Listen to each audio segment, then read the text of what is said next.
Hi, good morning. Welcome to my new channel. ಇವತ್ತು ನಾವು ಒಂದು ಫೇಮಸ್ ಆಗಿರೋ ಒಂದು ದೇವಸ್ಥಾನಕ್ಕೆ ಹೋಗ್ತಾ ಇದ್ದೀವಿ. ಸೊ ಬನ್ನಿ, ಯಾವುದು ಅಂತ ನಿಮಗೂ ತೋರಿಸ್ತೀನಿ.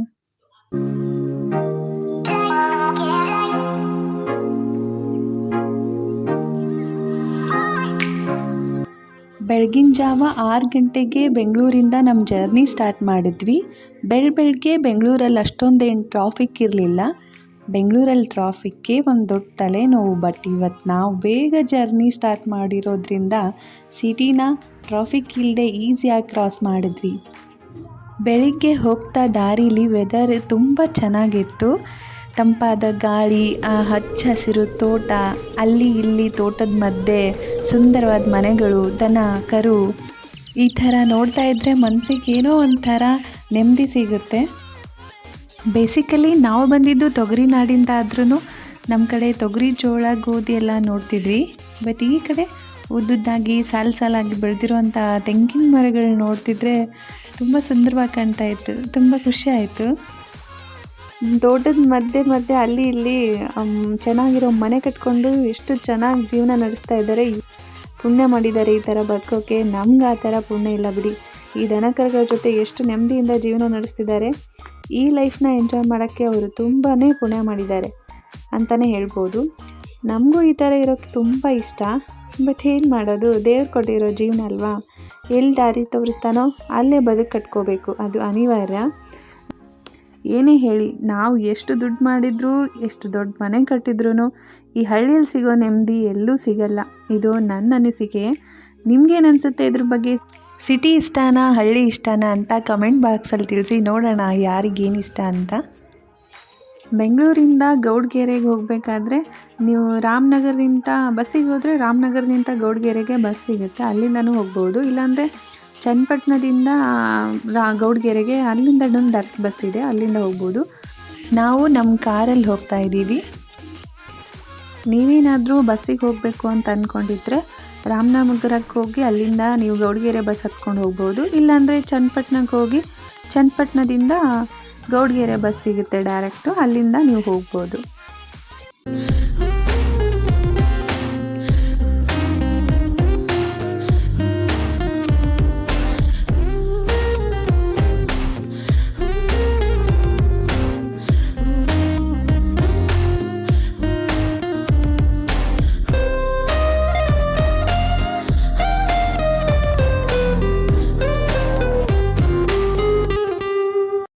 ನಾವಿವಾಗ ಹೋಗ್ತಾ ಇರೋ ಪ್ಲೇಸ್ಗೆ ಬೆಂಗಳೂರಿಂದ 2 ಗಂಟೆ ಜರ್ನಿ ಆಗುತ್ತೆ.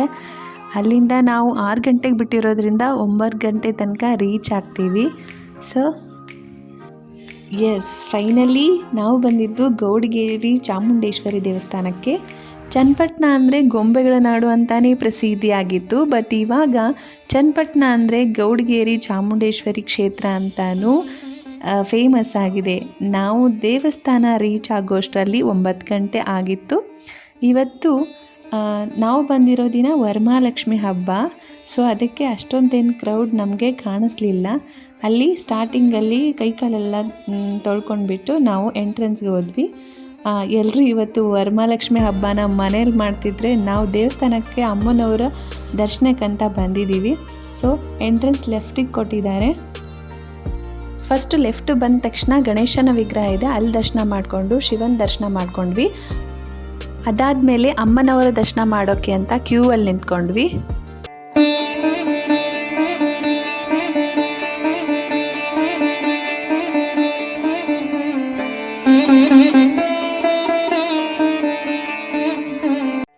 ಚಾಮುಂಡೇಶ್ವರಿ ಅಮ್ಮನವ್ರ ದರ್ಶನ ಪಡ್ಕೊಂಡು ನಾವು ಹೊರಗಡೆ ಬಂದ್ವಿ. ಅಲ್ಲಿಂದ ನಮಗೆ ತೆಂಗಿನಕಾಯಿ ಸಿಗುತ್ತೆ, ಹರಕೆಕಾಯಿ ಕಟ್ಟೋಕ್ಕೆ ಅಂತ ಕೌಂಟ್ರ್ ಇದೆ, ಸೇವಾ ಕೌಂಟ್ರು. ಅಲ್ಲಿ ಹೋಗಿ ನಾವು ಹರಕೆಕಾಯಿನ ತೊಗೊಂಡ್ವಿ. 50 ರೂಪಾಯಿಗೆ ಸಿಗುತ್ತೆ. ಅದನ್ನು ತೊಗೊಂಡು ಹೋಗಿ ಎತ್ತರಕ್ಕಿದೆ ಅಲ್ವಾ, 60 ಅಡಿ ಎತ್ತರದ ಚಾಮುಂಡೇಶ್ವರಿ ವಿಗ್ರಹ ನೋಡ್ತಿದ್ದೀರಲ್ವ, ಇದು ವಿಶ್ವದ ಅತಿ ಎತ್ತರದ ಪಂಚಲೋಹದ ಮೂರ್ತಿ ಅಂತಲೇ ಪ್ರಸಿದ್ಧಿಯಾಗಿದೆ. ಈ ಹಳ್ಳಿ ಜನರು, ಸುತ್ತಮುತ್ತಲಿನ ಹಳ್ಳಿ ಜನರೆಲ್ಲ ಸೇರಿ ಚಿನ್ನ, ಬೆಳ್ಳಿ, ತಾಮ್ರ, ಕಬ್ಬಿಣ, ಹಿತ್ತಳೆ ಇದೆಲ್ಲ ಪಂಚಲೋಹಗಳನ್ನು ತಮ್ಮ ಮನೆಯಲ್ಲಿರೋದನ್ನ ಕೊಟ್ಟು ಎಲ್ಲರೂ ಸೇರಿ ಅದನ್ನು ನಿರ್ಮಾಣ ಮಾಡಿರೋದು. 60 ಅಡಿ ಎತ್ತರದಲ್ಲಿದೆ. ಲಕ್ಷಾಂತರ ಜನರು ಬಂದು ದರ್ಶನ ಪಡ್ಕೊಂಡು ತಮ್ಮ ಇಷ್ಟಾರ್ಥಗಳನ್ನು ಈಡೇರಿಸ್ಕೊಂಡಿದ್ದಾರೆ. ಸೊ ನಾವು ಹರಕೆಕಾಯಿ ಕಟ್ಟಬೇಕು ಅಂತ ತಾಯಿ ದೇವಸ್ಥಾನಕ್ಕೆ ಬಂದು ಅಲ್ಲಿ ಆ ಮೂರ್ತಿ ಕಾಣ್ತಿದೆಯಲ್ಲ ಅಲ್ಲಿ ಹೋಗಿ ಅದನ್ನು ಪೂಜೆ ಮಾಡಿಸ್ಕೊಂಡು ಕೆಳಗಡೆ ಬಂದು ಆ ಹರಕೆಕಾಯಿನ ಕಟ್ಟಬೇಕು. ಸೊ ಬನ್ನಿ ಹೋಗೋಣ.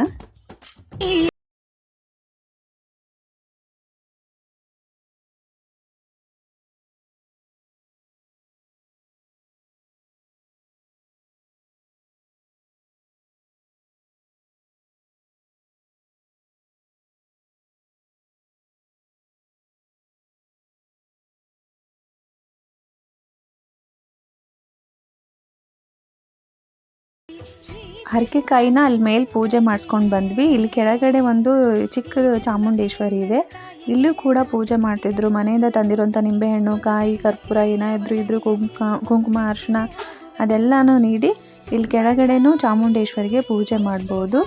ಅಲ್ಲಿ ಪೂಜೆ ಮಾಡಿಸ್ಕೊಂಡು ನಾವು ಅಲ್ಲಿಂದ ಬಸವಣ್ಣನ ಗದ್ದಿಗೆ ಕಡೆ ಹೊರಟ್ವಿ.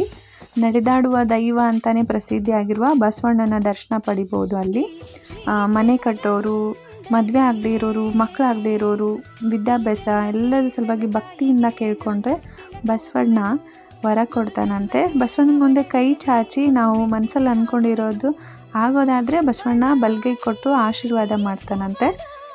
ಇಲ್ಲಿ ಬಸವಣ್ಣನ ಗದ್ದಿಗೆಗೆ ನಾವು ತಂದಿರೋಂತಹ ಹರಕೆಕಾಯಿನ ತಗೊಂಡು 7 ಸುತ್ತು ಹಾಕಬೇಕು. 7 ಸುತ್ತು ಹಾಕಿ ಹರಕೆಕಾಯಿನ ಅಲ್ಲಿ ಕಟ್ಟಬೇಕು. ಕಟ್ಟಿದಾದಮೇಲೆ ನಾವು ಮತ್ತೆ ತಾಯಿ ದರ್ಶನ ಮಾಡಬೇಕು ಅಂತ ಈ ಕಡೆ ಬಂದ್ವಿ. ಸ್ವಲ್ಪ ಫೋಟೋನೆಲ್ಲ ತೆಗೆಸ್ಕೊಂಡ್ವಿ. ಫಸ್ಟ್ ಟೈಮ್ ಬಂದಿರೋದು ಅಲ್ವಾ, ಅದಕ್ಕೆ ನೆನಪಿಗುಳಿಲಿ ಅಂತ.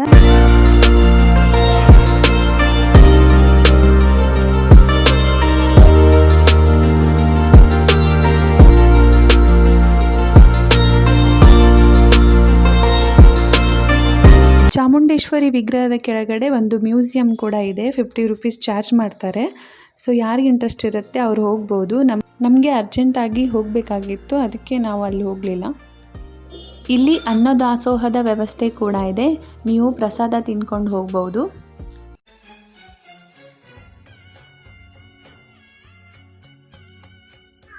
ಅನ್ನದಾಸೋಹದ ಟೈಮಿಂಗ್ಸ್ ಬಂದು ಬೆಳಗ್ಗೆ 6 ಗಂಟೆಯಿಂದ ರಾತ್ರಿ 10 ಗಂಟೆ ತನಕ ಇರುತ್ತೆ. ಯಾವಾಗ ಬೇಕಾದರೂ ಬಂದು ಪ್ರಸಾದನ ತಗೋಬೋದು.